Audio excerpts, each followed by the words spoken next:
All right, welcome everybody. This is the Strategy Sherpa Show, and this is David Chavez. We have a great show for you today. I brought a couple of my team members with us, and they're going to be talking a lot about people today.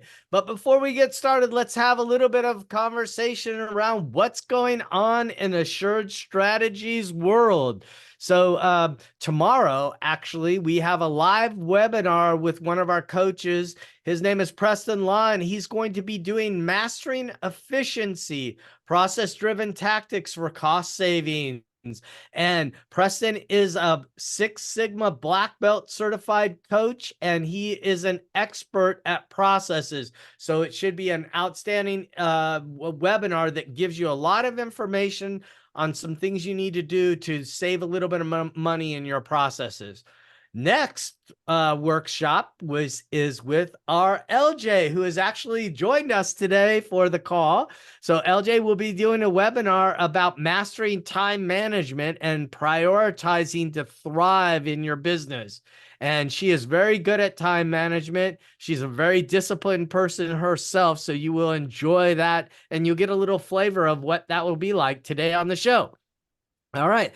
Then after that, one of our scaling up coaches, Warren Sager, and I will be in San Diego, California. There's nothing like being in San Diego on June 25th, right? So it'll be a perfect time for us to enjoy it. May get a little bit of that June gloom, but we'll be right at the end of it. So after the workshop, we'll be able to go outside and have a good day.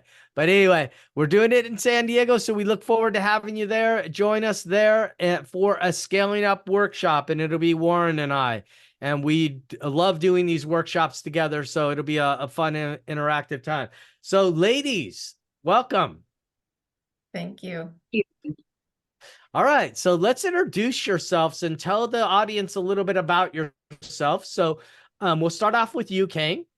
If you could share a little bit about your background, what you've done with the Assured Strategy, how long you've been here, that'd be great. Hi, yeah, I'm Keyne Petkovic, and I actually met David in 2014 when he was the executive coach, strategy coach for the company that I was working at. So I got all immersed in this material first on the side of learning, and then decided to join the firm and become a coach, and been working with David since 2015 and really working on the middle leaders and executive coaching and helping with leadership training within the organization. Yeah, thank you, Kane. LJ. Your turn. Yeah, hi there. So I'm Lisa Jane Vargas, and I've known both of you for quite a few years now. Kane and I work together in the behavioral health field, and my background includes a couple of different positions in corporate world and C-suite, and then also owning my own business. And I've been with Assured Strategy for about 2 years now. So as a coach, I work with the leadership teams of our clients for leadership training, and yeah, just so glad to be a part of this team. Oh, that's great. We're loving having you too. Kane and I have been together. Kane has really helped me develop the company into what it is today. So have a lot of I owe her a lot in helping us get us to where we're at today. So you guys know what we do on this show. We don't just talk about all the great things and how great we are. We talk about things that we've really messed up, like decisions we've made. But we do it a little bit differently when we have the coaches on, because what we want to do is talk with the people on the show about some of our clients and some of the things that we've experienced. So I don't know if you two have some ideas. I mean, I could ask you a lot of silly questions, but do any of you have an idea of a client that you wanted to share about today? Yeah, okay. Several come to mind. LJ, do you want to start? Oh, go ahead, Kane. All right, Kane, you're up. Take the lead. I'm up. So I actually was thinking it might be interesting to start with how the whole, piece came about of the challenges of connecting the middle leaders to the executive team, and how the whole leadership, program came about. Because I think that what we have found with most of all of our clients is that there is a disconnect between what the executives are learning and implementing from a strategy perspective, and then galvanizing the middle leaders to really help them execute to that strategy. And so when we're trying to work with the middle leaders or work with executive coaching, or, you know, any kind of coaching at all, we're really trying to empower to support the executive. So I think one of the major issues we see over and over and over again is this, you know, them versus us, and really trying to galvanize those two groups towards one, you know, drive, I think is a pretty critical part of what we do. Lots of individual stories, I'm sure, you know. Yeah. Mm-hmm. Okay. So do you want to share something?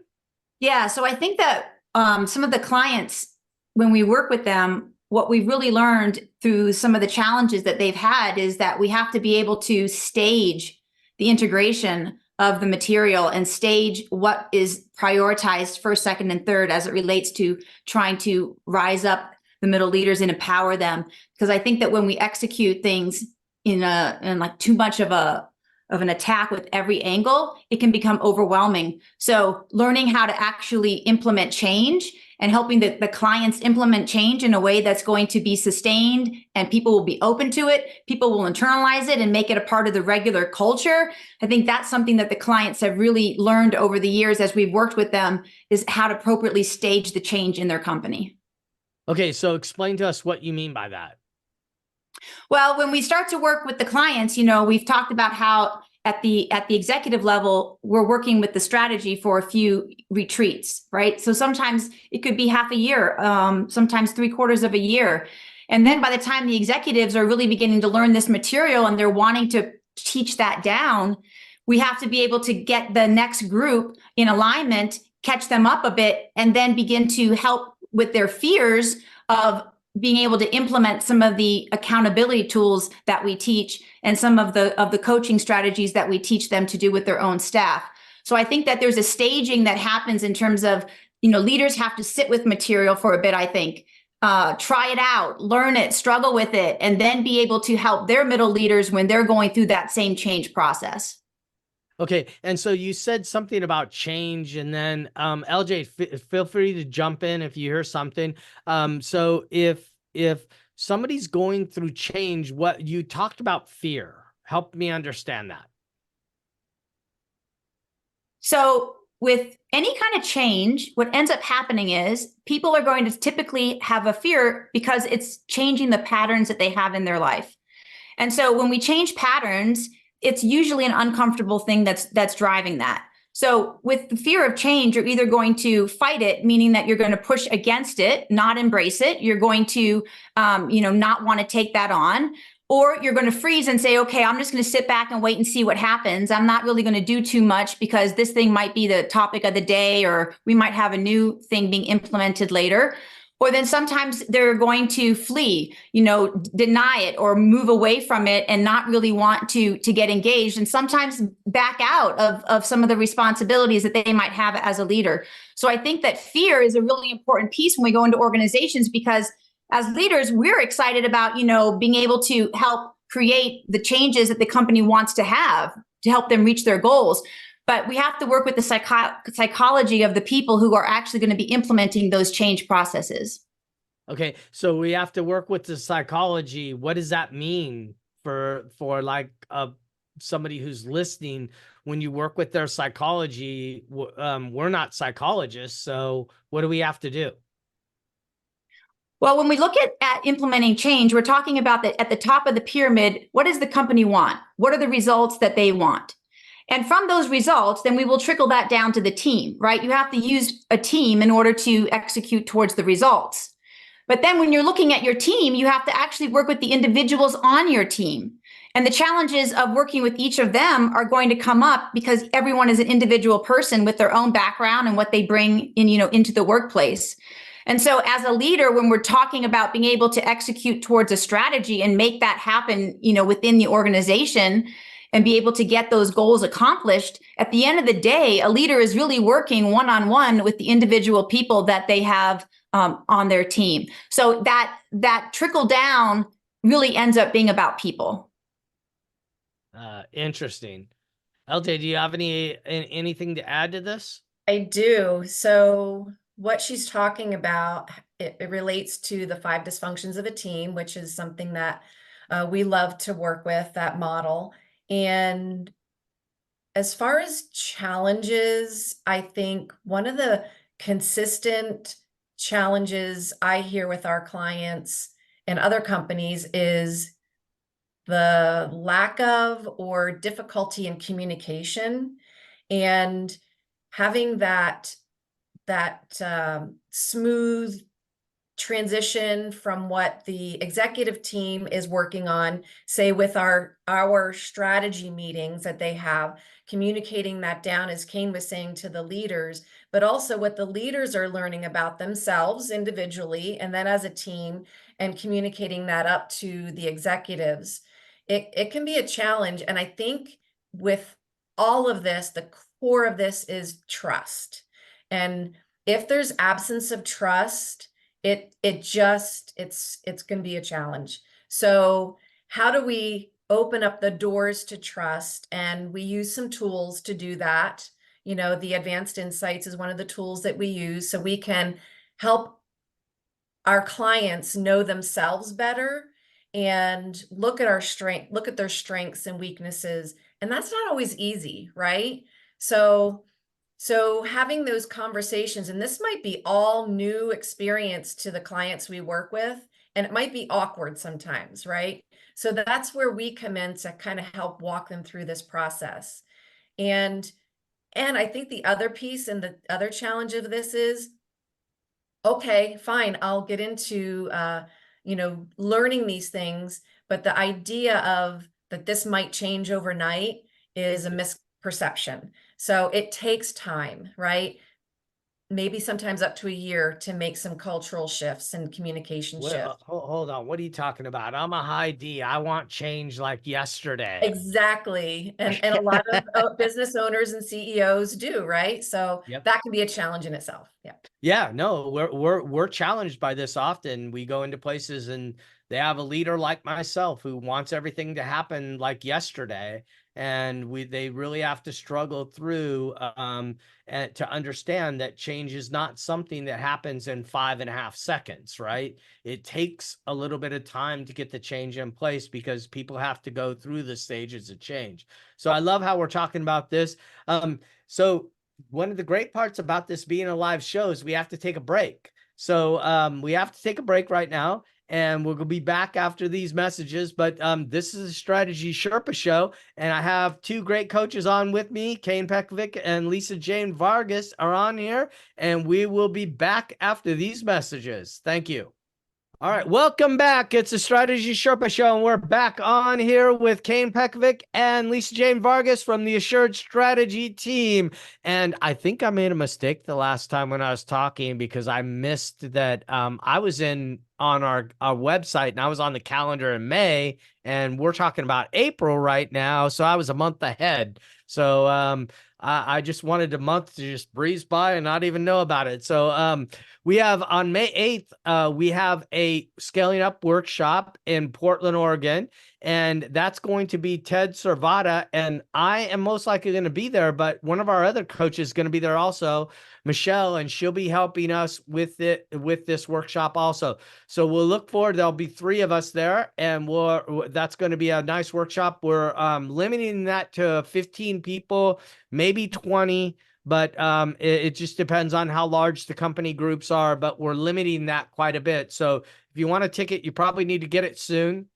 We already do have quite a few registrations. And then we have the live webinar with Preston, then Lisa Jane, then the other Scaling Up workshop on the 25th of June in San Diego. So I got a little ahead of myself and didn't share with you the last one. So we talked a little bit about what we do when we go into companies and we're implementing change, and we were on that right before the break. So LJ, what's some of the things you've seen that's challenged some of our clients?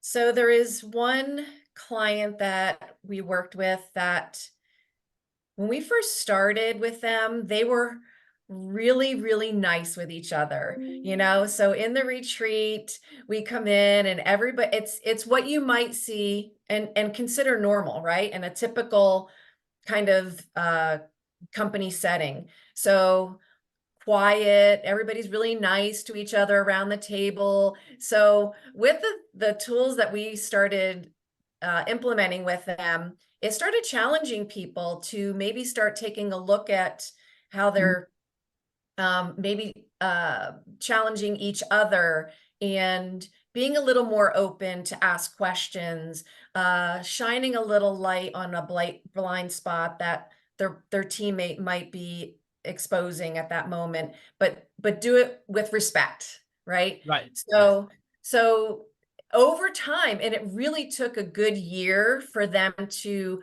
open up more, have more open conversations. And when they started doing that, then we started talking down into the real issues, talking about the finances, the sales experiences and sales teams, and all of this contributes to the results, right? Yeah. So it's not like, okay, boom, we're going to do this and we're going to see results right away. You might, but it does take some time to practice of these new behaviors, and that is part of change. Yeah, most definitely. When I talk about results, because my CPA background, the overarching results of the company is really more profitability, right? A lot of times we get the revenue mixed up with the profitability, and we think that we're really chasing revenue when really we want profitability probably more than anything. And I love Vern Harnish's analogy of this. The guy who wrote Scaling Up, he says, revenue is vanity, profit is sanity, cash flow is king. And in order to get the result, you really have to have good profit and good cash flow, right? And in order to do that, you need to address some of the issues that are going on inside the company. When you and I were in that company together, we were working with them. We ran into a lot of roadblocks, specifically with people not wanting to share, where they were frustrated with each other when they weren't doing what they were supposed to be doing. And sorry, Kane, what I noticed is when they started to, and you know what, sometimes it's a couple step forwards and a one or two back, and then a couple step forward and a couple steps back. It's not this straight line always, but what was starting to happen was it was allowing the owner, CEO, to really step into her role more so that she could have those conversations around what's going on with us financially, because that's where my head really needs to be, working on my business instead of really in my business, and building the trust with my leaders so that they can manage their areas, and it just flowed so much better. Now, yeah, it takes time and practice. Yeah, most definitely. I love how you just said it. So it's really great all the way around. So, all right. So Kane, I think you had a little bit to say in here, and it's probably important. So share. Yeah, the thing I appreciated about LJ is talking about the artificial harmony that we sometimes see when we first start working with a client. And then on the flip side, sometimes we see really obnoxious aggression, hostility, lack of trust, politicking going on behind the scenes, and people aren't really willing to be in a team meeting and actually say what needs to be said in a healthy way either.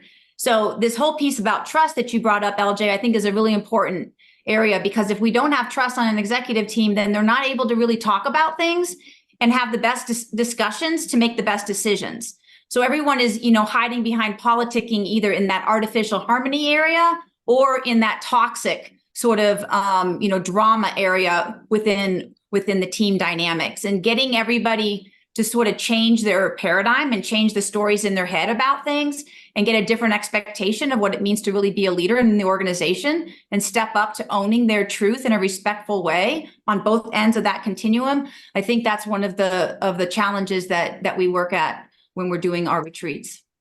Yeah, it's really good how you're saying it too, because like LJ, you remember when we were with this client, it's funny because when you were having conversations with them during a break or at a dinner or something like that, it was interesting how they would talk behind each other's back, and they had no problem talking about what the issues were, but in front of each other, they just were not doing it. And it's just really interesting to watch this go on, but they think their company is great because they're not really challenging each other. And their company really is not great. It's doing okay, but it's not doing as great as it could do if they had better conversations with each other. And that's what we ended up seeing is like some of these things actually happen inside of the company, which ended up hurting profitability quite a bit.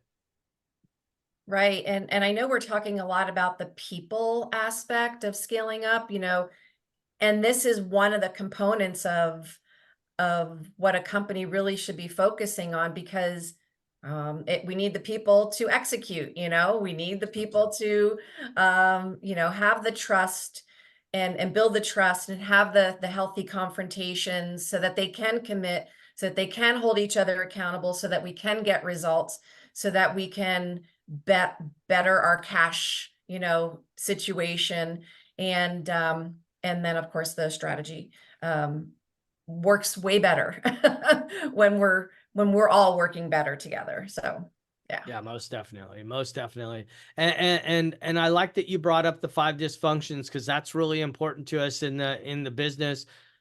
We've been using this book since it first came out, and we're really we're pretty good at training people on it. And I wouldn't say we're pretty good, we're damn good at it. And we really help them understand that that foundation of having even good strategic meetings is having a lot of trust too, because how many retreats have both of you sat in where the trust isn't high enough, so we can't even get to the strategy? We're too buried in tactical crap that's going on and not really helping the company like identify what their real strategy should be. mm-hmm. Yeah, I remember when we first started working together, David, and you were teaching our team, one of the things that as an executive, I hadn't really been clarified in my career was the difference between strategy and then executing to that strategy. That doing execution well isn't a strategy. And so you really worked with our team to help each of us understand the scaling up system that is the growth model, that there's 4 areas, right? People, strategy, execution, and cash. Mm-hmm. And clarifying some of the misconceptions that I think, those of us specifically in operations are sometimes thinking that, doing the ops well is going to help the company grow. But clarifying the actual strategy of an organization is very different than trying to create the goals and execute. Yeah, I even love how you said that. LJ, did that impact you when she said all that? Of course. Yeah. I saw your face and I was like, God, I was going, man, it's hitting LJ just like it is hitting me, because this is a common issue, right? Mm-hmm. We go into a lot of companies that really believe that their new CRM, their new ERP system is going to take them someplace. That's just a tool. Mm-hmm. And, a fool with a tool is still a fool. If you don't know what you're really going after, then you may not get what you're looking to get. And we go into a lot of companies where maybe they have good execution discipline, but they're executing on something that no one believes in. So the motivation and passion for the company is just not there. Mm-hmm. Right. Mm-hmm. So it's a very common thing. And then when we, so Kane, I appreciate you bringing that up, because we have all 4 quadrants. And I think that one of the interesting is, because how we classify you guys in our firm is you guys are our head people coaches, right? You really help us understand people and make sure that we're doing the people. You guys are both concentrating on that. So you're really looking at human behavior, trying to figure out how do we help our clients faster, better, things like that. But when you're thinking about it, we've also ran into people who are on the leadership teams that may be in the wrong position. And I would like us to think about that on the next break and come back and talk about like some of the situations we've had where people have been in the wrong positions and we had to help them understand they were in the wrong position. I mean, I'll throw one out on a table right before we go. We had one client where the CEO was all wrong, right? And we actually got the CEO to realize that and step down and no longer be the CEO of the company. What a hell of a leader this guy is. And he's still in the company and he's still really productive. But we can talk a little bit about more of that when we come back. This the Strategy Sherpa Show. Of course, we have to take breaks every once in a while because we're a live radio show. I know we repurpose it and throw it out in podcast form, but we are a live radio show. So we're going to take a break. But I just wanted to remind you that LJ here has on June 13th, you can get on our website at assuredstrategy.com/events, and you can look up her webinar. It is on June 13th, and she's going to be helping us master time management, and she's going to be teaching you some way to prioritize the right things so the business really thrives. So this is the Strategy Sherpa Show. We'll be right back. Hey, welcome back, everybody. This is the Strategy Sherpa Show. This is David Chavez, and I'm here with two of my teammates, Keyne Petkovic. Say hello, Keyne. Hi. Nice And then to be Lisa here. Jane Vargas. Hello. Say hello. All right. Very good. All right. Just have a little fun here. So we got to have a little fun while we're doing the radio show. All right. So ladies, I sort of teed us up at the end of the last break, and let's talk about that a little bit. Like, hey, one of the hardest things I think that I've encountered doing this work over the last 15 years, and we've helped directly help over 280 companies. We've impacted probably over 12,000 lives since we started this company. And one of the things I found the most difficult to do is when there's somebody on the team in the wrong position. They may be the right person for the company, but they're in the wrong position, or they may be the wrong person for the company altogether. So let's talk about some of these examples. I know both of you probably have handfuls of examples like that we could share real quick. So what do you got? I can share one that is simple, probably. So we were doing a retreat one time, and we got talking about people's profiles, right? And this one person was working as in the billing department. So kind of behind the scenes in the back office, let's call it. But once we started talking about what her strengths and weaknesses were, and looking at her profile, the DISC profile in particular, and her behavioral styles, it really showed us that she was more of a outgoing person, more interactive kind of person naturally. And she was working not in that kind of role, more behind the scenes, behind a computer, not having a lot of interaction.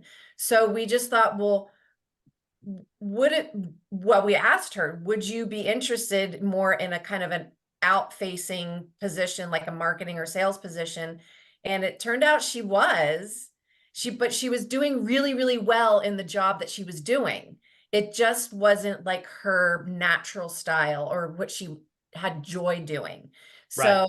So that was really eye-opening for the whole entire team, because she was great at it. Of course, she belongs there, but really she probably would have thrived more in her natural behavioral style in a different role.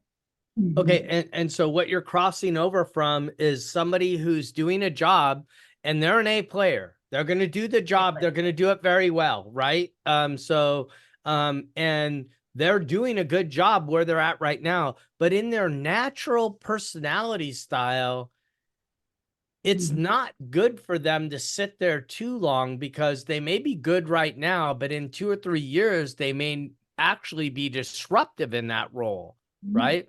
And her natural style was a more outgoing style, interacting with people, things like that. Is that what you're saying? Yes. And she could have been probably better for the company in that role, and more productive, from a revenue perspective, even, for the company. So yeah, most definitely. Most definitely. I love it. Keyne, do you have anything to add to this, or do you have another example? Well, I actually just had a coaching session this week with somebody who was struggling with whether or not they wanted to try to apply for or be available to take on a position as a COO within an organization, or would they want to stay in their current role and stay as a middle leader or director level, and then have someone else brought in so that they could be mentored in that position. And so going over that, in 2 sessions, being able to talk about, well, what's the difference between the middle leader mindset versus an executive mindset, and how much of those, 10 to 12 different categories do they really think about throughout the day, and how comfortable would they be in being able to then come into that position?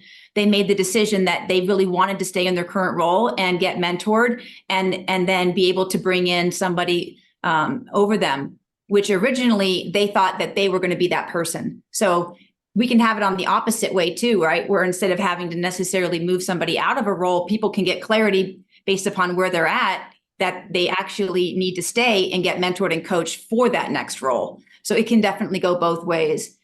And I know, no, sorry. And their consciousness around this, I just wanted to add to their consciousness around this may have saved their job, because a lot of times people just think, oh, I have to automatically be promoted because it's open and I'm next.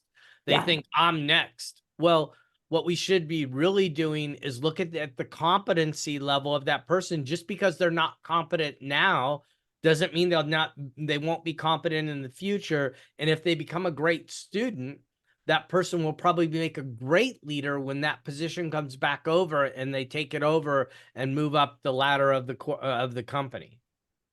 Yeah. And I think processing for that person, the emotional experience of feeling, like, did they fail? Are they being rejected?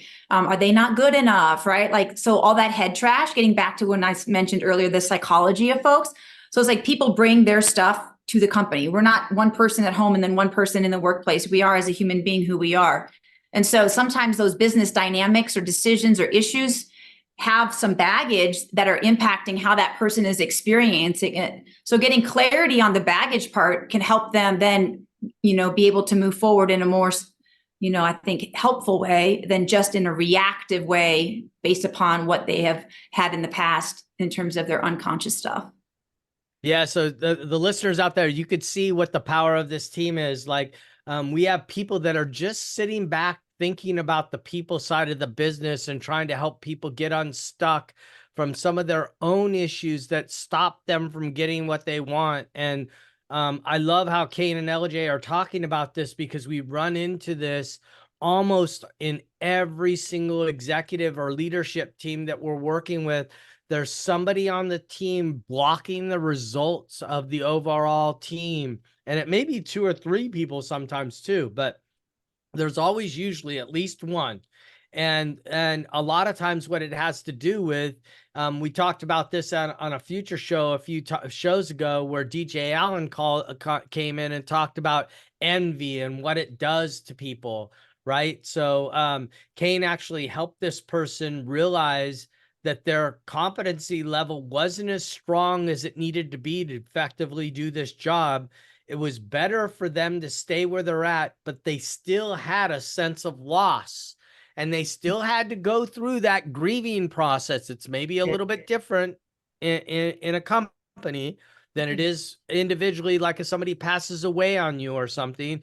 But it's exactly the same steps that you're going through, and you have to get through all these things so you can get to the other side of change.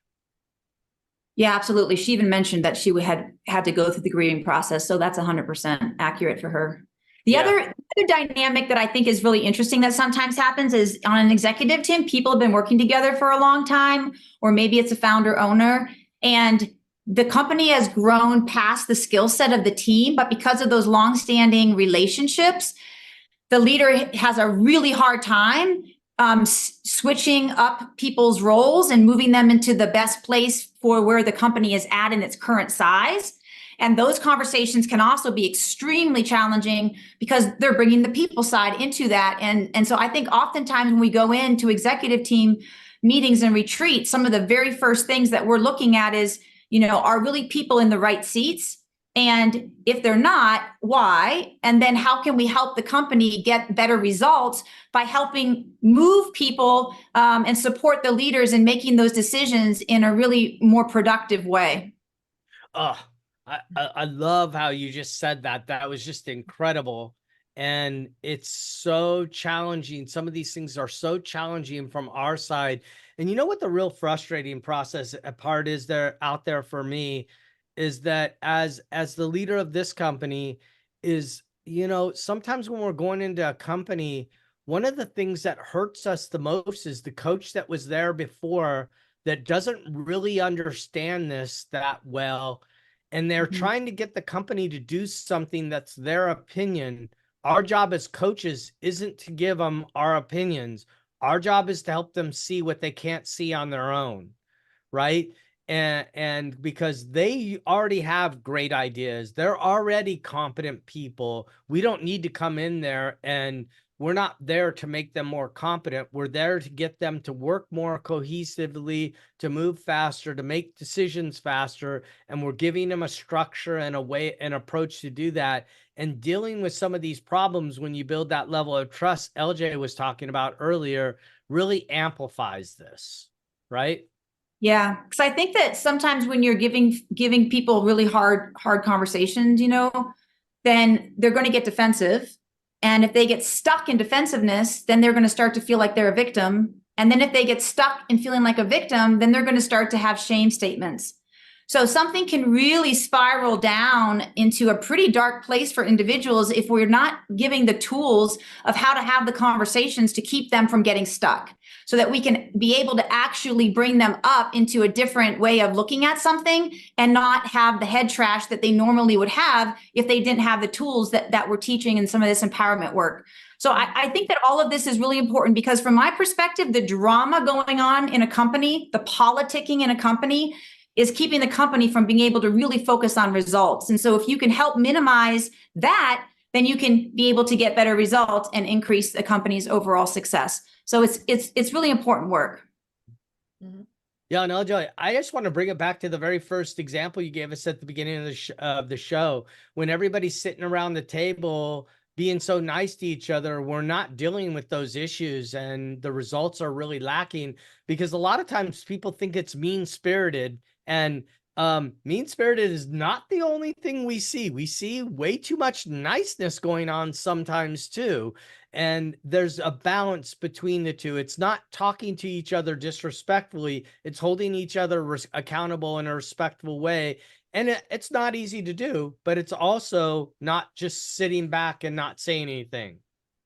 Yeah. Okay. All right. So this is the Strategy Sherpa Show, and we're on a live radio show, so we have to take breaks. So we're going to take another break, and we're talking about some people things. And ladies, we're going to come back and we're going to wrap the show up. This is the last segment here. And let's share with them another example of this same thing that we just talked about. So we'll be right back. This is Strategy Sherpa Show. This is David Chavez, and we thank you for listening. We'll be right back. Hello, everybody. We're back. This is a Strategy Sherpa Show, and I'm sitting here with LJ Vargas and Keyne Petkovic, and we are talking about clients and some of the things we've seen out there, some of the challenges that they face. And somebody have another example, because we had a really great, LJ, please go for it. I do. Okay. So in relation to what we just shared about, sometimes we can be the coach that can shine some light on maybe a blind spot for an executive team or a CEO. And one of the examples that I have is, we were working with small executive team, and they were a new company, maybe a year old, but they just weren't seeing the results that they wanted from their sales team. And they kept, what happened is, once we dug in a little bit, we realized they were hiring the same, let's call it profile of person, type of person, that in sales language, sometimes we might call a hunter or a farmer, right? So these were more on the farmer side, where they want to nurture the clients but they really wanted and needed someone to go out and find the business, right? So with our help and the conversations that we had, we were able to help them identify that. That was a stuck or a blind spot for them that they just didn't see or know, like didn't have awareness around. So we were able to help them then in their future hiring, look for someone who might have those skills that they really needed to go find the business, and really made a difference for them and turned it around.